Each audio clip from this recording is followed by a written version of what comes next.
ವೀಕ್ಷಕರೇ, ರೈತರ ಬದುಕಿನಲ್ಲಿ ವರ್ಷಪೂರ್ತಿ ಮಾಡಿದ ಶ್ರಮದ ನಿಜವಾದ ಫಲ ಸಿಗಬೇಕಾದ ಸಮಯ ಯಾವುದು ಅಂದ್ರೆ ಅದು ಬೆಳೆ ಕಟಾವಿನ ನಂತರದ ಹಂತ. ಆದರೆ ವಾಸ್ತವದಲ್ಲಿ ಇದೇ ಹಂತದಲ್ಲಿ ರೈತರಿಗೆ ಅತಿ ಹೆಚ್ಚು ನಷ್ಟವಾಗ್ತಿದೆ.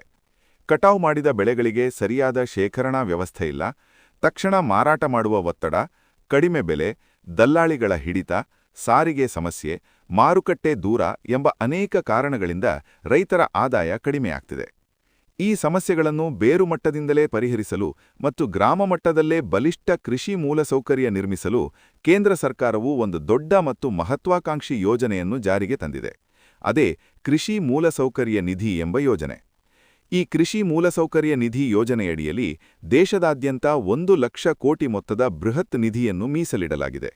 ಈ ಹಣವನ್ನು ನೇರವಾಗಿ ರೈತರು, ರೈತ ಸಂಘಟನೆಗಳು, ಸಹಕಾರಿ ಸಂಸ್ಥೆಗಳು, ಕೃಷಿ ಉದ್ಯಮಿಗಳು ಮತ್ತು ಕೃಷಿ ನವೋದ್ಯಮಗಳಿಗೆ ಆರ್ಥಿಕ ನೆರವಿನ ರೂಪದಲ್ಲಿ ನೀಡಲಾಗ್ತಿದೆ. ಈ ಯೋಜನೆಯ ಮೂಲ ಉದ್ದೇಶವೇನೆಂದರೆ, ರೈತನು ಬೆಳೆದ ಬೆಳೆಯನ್ನು ಕಟಾವು ಮಾಡಿದ ನಂತರ ಅದನ್ನು ಸುರಕ್ಷಿತವಾಗಿ ಸಂಗ್ರಹಿಸಿಕೊಳ್ಳಲು, ಮೌಲ್ಯವರ್ಧನೆ ಮಾಡಿ ಉತ್ತಮ ಬೆಲೆಯಲ್ಲಿ ಮಾರಾಟ ಮಾಡಲು ಮತ್ತು ಗ್ರಾಮದಲ್ಲೇ ಉದ್ಯೋಗ ಸೃಷ್ಟಿಸಲು ಅನುಕೂಲವಾಗುವ ವ್ಯವಸ್ಥೆಯನ್ನು ನಿರ್ಮಿಸುವುದು. ಈ ಯೋಜನೆಯ ಅಡಿಯಲ್ಲಿ ಸಿಗುವ ಪ್ರಮುಖ ಲಾಭಗಳ ಬಗ್ಗೆ ಮೊದಲಿಗೆ ವಿವರವಾಗಿ ತಿಳಿದುಕೊಳ್ಳೋಣ. ಈ ಯೋಜನೆಯ ಅತ್ಯಂತ ದೊಡ್ಡ ಆಕರ್ಷಣೆಯೇನೆಂದರೆ ಬಡ್ಡಿ ಸಹಾಯಧನ. ಈ ಯೋಜನೆಯ ಮೂಲಕ ಪಡೆಯುವ ಸಾಲದ ಮೇಲೆ ವಾರ್ಷಿಕ 3% ಬಡ್ಡಿ ರಿಯಾಯಿತಿ ಸಿಗುತ್ತೆ. ಸಾಮಾನ್ಯವಾಗಿ ಬ್ಯಾಂಕ್ ಸಾಲಗಳಿಗೆ ಹೆಚ್ಚು ಬಡ್ಡಿ ಕಟ್ಟಬೇಕಾಗ್ತದೆ. ಆದರೆ ಇಲ್ಲಿ ಸರ್ಕಾರವೇ ಬಡ್ಡಿಯ ಒಂದು ಭಾಗವನ್ನು ಭರಿಸುವುದರಿಂದ ರೈತರಿಗೆ ಮತ್ತು ಉದ್ಯಮಿಗಳಿಗೆ ಸಾಲದ ಹೊರೆ ಕಡಿಮೆಯಾಗ್ತದೆ. ಈ ಬಡ್ಡಿ ರಿಯಾಯಿತಿ ಗರಿಷ್ಠ 7 ವರ್ಷಗಳವರೆಗೆ ಅನ್ವಯವಾಗ್ತದೆ. ಅಂದ್ರೆ ನೀವು ಒಂದು ಬಾರಿ ಸಾಲ ಪಡೆದ್ರೆ ದೀರ್ಘ ಅವಧಿಯವರೆಗೆ ಕಡಿಮೆ ಬಡ್ಡಿಯಲ್ಲಿ ಸಾಲವನ್ನು ಮರುಪಾವತಿ ಮಾಡುವ ಅವಕಾಶ ಸಿಗುತ್ತೆ. ಇನ್ನು ಸಾಲದ ಮಿತಿಯ ಬಗ್ಗೆ ಮಾತನಾಡುವುದಾದ್ರೆ, ಒಬ್ಬ ಫಲಾನುಭವಿಯು ಗರಿಷ್ಠ 2 ಕೋಟಿ ಮೊತ್ತದವರೆಗೆ ಸಾಲ ಪಡೆದುಕೊಳ್ಳಬಹುದು. ಇದು ಸಣ್ಣ ರೈತರಿಂದ ಹಿಡಿದು ದೊಡ್ಡ ಮಟ್ಟದ ಕೃಷಿ ಉದ್ಯಮಿಗಳವರೆಗೆ ಎಲ್ಲರಿಗೂ ಉಪಯುಕ್ತವಾಗುವ ಮಿತಿ. ಒಂದು ಗೋದಾಮು ನಿರ್ಮಾಣವಾಗಿರಲಿ, ಶೀತಾಗಾರ ಸ್ಥಾಪನೆಯಾಗಿರಲಿ ಅಥವಾ ದೊಡ್ಡ ಸಂಸ್ಕರಣಾ ಘಟಕವಾಗಿರಲಿ, ಈ ಮೊತ್ತದಲ್ಲಿ ಸಾಕಷ್ಟು ಯೋಜನೆಗಳನ್ನು ಕೈಗೊಳ್ಳಲು ಸಾಧ್ಯವಾಗ್ತದೆ. ಈ ಯೋಜನೆಯ ಮತ್ತೊಂದು ಮಹತ್ವದ ಅಂಶವೆಂದರೆ ಕ್ರೆಡಿಟ್ ಗ್ಯಾರಂಟಿ. ಸಾಮಾನ್ಯವಾಗಿ ಬ್ಯಾಂಕ್ ಸಾಲ ಪಡೆಯಲು ಜಾಮೀನು ಅಥವಾ ಕೊಲ್ಯಾಟರಲ್ ಅಗತ್ಯವಿರುತ್ತದೆ. ಬಹುಪಾಲು ರೈತರು ಮತ್ತು ಗ್ರಾಮೀಣ ಉದ್ಯಮಿಗಳಿಗೆ ಇದುವೇ ದೊಡ್ಡ ಅಡ್ಡಿಯಾಗಿತ್ತು. ಆದರೆ ಕೃಷಿ ಮೂಲಸೌಕರ್ಯ ನಿಧಿ ಯೋಜನೆಯಡಿಯಲ್ಲಿ 2 ಕೋಟಿ ಮೊತ್ತದವರೆಗೆ ಯಾವುದೇ ಶ್ಯೂರಿಟಿ ನೀಡುವ ಅಗತ್ಯವಿಲ್ಲ. ಈ ಸಾಲದ ಗ್ಯಾರಂಟಿಯನ್ನು ಸರ್ಕಾರವೇ ಹೊತ್ತುಕೊಳ್ಳುತ್ತದೆ. ಇದು ಕ್ರೆಡಿಟ್ ಗ್ಯಾರಂಟಿ ಯೋಜನೆಯ ಅಡಿಯಲ್ಲಿ ಜಾರಿಗೆ ಬಂದಿದೆ. ಇದರರ್ಥ ರೈತನು ಅಥವಾ ಉದ್ಯಮಿ ತನ್ನ ಜಮೀನು ಅಥವಾ ಆಸ್ತಿಯನ್ನು ಅಡವಿಡದೇ ಕೂಡ ಸಾಲ ಪಡೆಯಬಹುದು. ಇನ್ನು ಮೊರಟೋರಿಯಂ ಅವಧಿಯ ಬಗ್ಗೆ ತಿಳಿದುಕೊಳ್ಳುವುದು ಬಹಳ ಮುಖ್ಯ. ಈ ಯೋಜನೆಯ ಅಡಿಯಲ್ಲಿ ಸಾಲ ಪಡೆದ ತಕ್ಷಣವೇ ಮರುಪಾವತಿ ಆರಂಭಿಸಬೇಕೆಂಬ ನಿಯಮವಿಲ್ಲ. ಸಾಲ ಮರುಪಾವತಿ ಆರಂಭಿಸಲು 6 ತಿಂಗಳಿಂದ 2 ವರ್ಷಗಳವರೆಗೆ ಕಾಲಾವಕಾಶ ನೀಡಲಾಗ್ತದೆ. ಇದನ್ನು ಗ್ರೇಸ್ ಪೀರಿಯಡ್ ಎಂದು ಕರೆಯಲಾಗ್ತದೆ. ಈ ಅವಧಿಯಲ್ಲಿ ನೀವು ನಿಮ್ಮ ಯೋಜನೆಯನ್ನು ಕಾರ್ಯರೂಪಕ್ಕೆ ತಂದು ಉತ್ಪಾದನೆ ಆರಂಭಿಸಿ ಆದಾಯ ಬರಲು ಶುರುವಾದ ನಂತರವೇ ಸಾಲ ತೀರಿಸುವ ಪ್ರಕ್ರಿಯೆ ಆರಂಭಿಸಬಹುದು. ಇದು ಹೊಸ ಯೋಜನೆ ಆರಂಭಿಸುವವರಿಗೆ ಬಹಳ ದೊಡ್ಡ ಸಹಾಯ. ಈಗ ಪ್ರಶ್ನೆ ಏನೆಂದರೆ, ಈ ಸಾಲವನ್ನು ಯಾವ ಕೆಲಸಗಳಿಗೆ ಬಳಸಬಹುದು? ಕೃಷಿ ಮೂಲಸೌಕರ್ಯ ನಿಧಿ ಯೋಜನೆಯಡಿಯಲ್ಲಿ ಕೇವಲ ಬೆಳೆ ಬೆಳೆಯಲು ಮಾತ್ರವಲ್ಲ, ಬೆಳೆಗಳ ಮೌಲ್ಯವರ್ಧನೆ ಮತ್ತು ಸಂಗ್ರಹಣೆಗೆ ಸಂಬಂಧಿಸಿದ ಹಲವಾರು ಕೆಲಸಗಳಿಗೆ ಸಾಲ ಸಿಗುತ್ತೆ. ಉದಾಹರಣೆಗೆ, ಗ್ರಾಮದಲ್ಲೇ ದಾಸ್ತಾನು ಮಳಿಗೆಗಳು ಅಥವಾ ಗೋದಾಮುಗಳನ್ನು ನಿರ್ಮಿಸಲು ಸಾಲ ಪಡೆಯಬಹುದು. ಇದರಿಂದ ರೈತನು ತನ್ನ ಬೆಳೆಯನ್ನು ತಕ್ಷಣ ಮಾರಾಟ ಮಾಡಬೇಕಾದ ಒತ್ತಡದಿಂದ ಮುಕ್ತನಾಗ್ತಾನೆ. ಬೆಲೆ ಏರಿದಾಗ ಮಾರಾಟ ಮಾಡುವ ಅವಕಾಶ ಸಿಗುತ್ತೆ.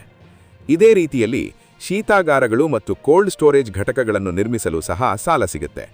ತರಕಾರಿ, ಹಣ್ಣುಗಳು, ಹೂಗಳು, ಹಾಲು ದತ್ತಾಂಶಗಳು ಇವುಗಳನ್ನು ಹೆಚ್ಚು ದಿನಗಳವರೆಗೆ ತಾಜಾ ಸ್ಥಿತಿಯಲ್ಲಿ ಉಳಿಸಿಕೊಳ್ಳಲು ಶೀತಾಗಾರ ಬಹಳ ಅಗತ್ಯ. ಈ ವ್ಯವಸ್ಥೆ ಇದ್ರೆ ರೈತರ ನಷ್ಟ ಗಣನೀಯವಾಗಿ ಕಡಿಮೆಯಾಗ್ತದೆ. ಪ್ಯಾಕ್ ಹೌಸ್ಗಳು ಮತ್ತು ವರ್ಗೀಕರಣ ಘಟಕಗಳಿಗೂ ಈ ಯೋಜನೆಯಡಿ ಸಾಲ ಸಿಗುತ್ತೆ. ಅಂದ್ರೆ ಬೆಳೆಗಳನ್ನು ತೊಳೆಯುವುದು, ಗಾತ್ರದ ಆಧಾರದಲ್ಲಿ ವಿಂಗಡಿಸುವುದು, ಪ್ಯಾಕಿಂಗ್ ಮಾಡುವುದು, ಇವುಗಳ ಮೂಲಕ ಬೆಳೆಗಳಿಗೆ ಹೆಚ್ಚುವರಿ ಮೌಲ್ಯ ಸಿಗುತ್ತೆ. ಇಂತಹ ಘಟಕಗಳನ್ನು ಸ್ಥಾಪಿಸುವ ಮೂಲಕ ರೈತರು ನೇರವಾಗಿ ದೊಡ್ಡ ಮಾರುಕಟ್ಟೆಗಳಿಗೆ ಪ್ರವೇಶಿಸಬಹುದು. ಇದಕ್ಕಷ್ಟೇ ಸೀಮಿತವಲ್ಲ. ಈ ಮಾರುಕಟ್ಟೆ ವೇದಿಕೆಗಳನ್ನು ಸ್ಥಾಪಿಸಲು, ಕೃಷಿ ಉತ್ಪನ್ನಗಳ ಆನ್ಲೈನ್ ಮಾರಾಟ ವ್ಯವಸ್ಥೆ ರೂಪಿಸಲು ಕೂಡ ಈ ನಿಧಿಯ ಸಹಾಯ ದೊರೆಯುತ್ತದೆ. ಇಂದಿನ ಡಿಜಿಟಲ್ ಯುಗದಲ್ಲಿ ರೈತನು ತನ್ನ ಉತ್ಪನ್ನವನ್ನು ನೇರವಾಗಿ ಗ್ರಾಹಕರಿಗೆ ತಲುಪಿಸುವ ಅವಕಾಶ ಸೃಷ್ಟಿಯಾಗ್ತದೆ. ಕೃಷಿ ಉತ್ಪನ್ನ ಸಂಸ್ಕರಣಾ ಘಟಕಗಳು ಈ ಯೋಜನೆಯ ಪ್ರಮುಖ ಭಾಗವಾಗಿದೆ. ಹಿಟ್ಟಿನ ಗಿರಣಿ, ಎಣ್ಣೆ ತೆಗೆಯುವ ಘಟಕ, ಅಕ್ಕಿ ಸಂಸ್ಕರಣೆ, ದಾಳಿಂಬೆ, ಟೊಮೆಟೊ, ಮಾವಿನ ಹಣ್ಣು ಮುಂತಾದವುಗಳ ಸಂಸ್ಕರಣಾ ಘಟಕಗಳನ್ನು ಸ್ಥಾಪಿಸಲು ಸಾಲ ಪಡೆಯಬಹುದು. ರೈತನು ಕೇವಲ ಕಚ್ಚಾ ಉತ್ಪನ್ನ ಮಾರಾಟ ಮಾಡುವ ಬದಲು ಸಂಸ್ಕರಿಸಿದ ಉತ್ಪನ್ನವನ್ನು ಮಾರಾಟ ಮಾಡಿದರೆ ಆದಾಯ ಬಹಳ ಹೆಚ್ಚಾಗ್ತದೆ. ಸ್ಮಾರ್ಟ್ ಕೃಷಿ ಉಪಕರಣಗಳ ಖರೀದಿಗೂ ಈ ಯೋಜನೆಯಡಿ ಸಾಲ ಸಿಗುತ್ತೆ.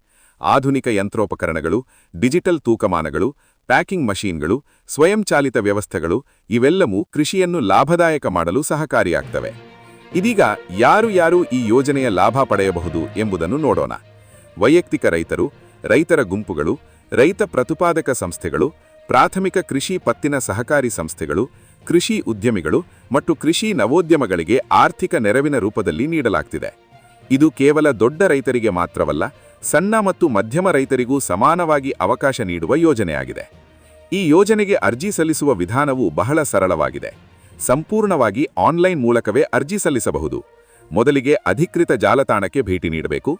ಅಲ್ಲಿ ಫಲಾನುಭವಿ ವಿಭಾಗದಲ್ಲಿ ನಿಮ್ಮ ಹೆಸರು, ಮೊಬೈಲ್ ಸಂಖ್ಯೆ ಮತ್ತು ಆಧಾರ್ ವಿವರಗಳನ್ನು ನೀಡಿ ನೋಂದಣಿ ಮಾಡಿಕೊಡಬೇಕು. ನೋಂದಣಿ ಪೂರ್ಣವಾದ ನಂತರ ಲಾಗಿನ್ ಮಾಡಿ ನಿಮ್ಮ ಯೋಜನೆಯ ವಿವರಗಳನ್ನು ಭರ್ತಿ ಮಾಡಬೇಕು. ನೀವು ಏನು ಯೋಜನೆ ಕೈಗೊಳ್ಳಲು ಬಯಸುತ್ತಿದ್ದೀರಿ, ಎಷ್ಟು ಮೊತ್ತದ ಸಾಲ ಬೇಕು, ಯಾವ ಬ್ಯಾಂಕ್ ಮೂಲಕ ಸಾಲ ಪಡೆಯಲು ಇಚ್ಛಿಸುತ್ತಿದ್ದೀರಿ ಎಂಬ ವಿವರಗಳನ್ನು ನೀಡಬೇಕು.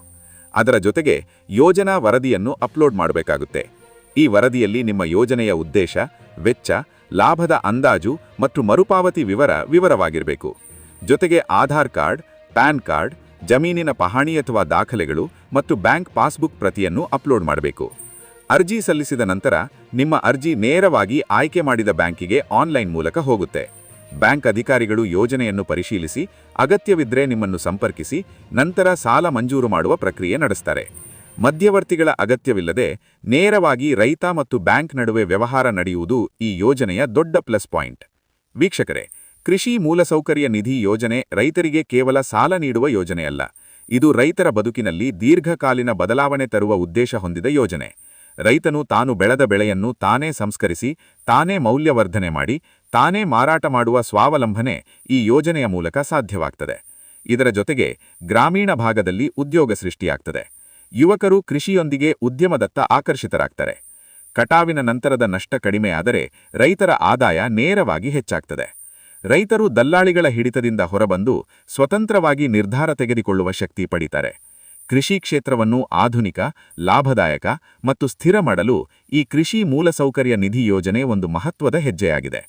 ರೈತರೇ, ನಿಮ್ಮ ಬಳಿ ಉತ್ತಮ ಆಲೋಚನೆ ಇದ್ದರೆ, ನಿಮ್ಮ ಊರಿನಲ್ಲಿ ಗೋದಾಮು, ಶೀತಾಗಾರ ಅಥವಾ ಸಂಸ್ಕರಣಾ ಘಟಕ ಸ್ಥಾಪಿಸುವ ಕನಸು ಇದ್ದರೆ ಈ ಯೋಜನೆಯನ್ನು ಗಂಭೀರವಾಗಿ ಪರಿಗಣಿಸಿ. ಇದು ನಿಮ್ಮ ಶ್ರಮಕ್ಕೆ ಸರಿಯಾದ ಮೌಲ್ಯ ಸಿಗುವ ದಾರಿಯನ್ನು ತೆರೆದುಕೊಳ್ಳಬಹುದು.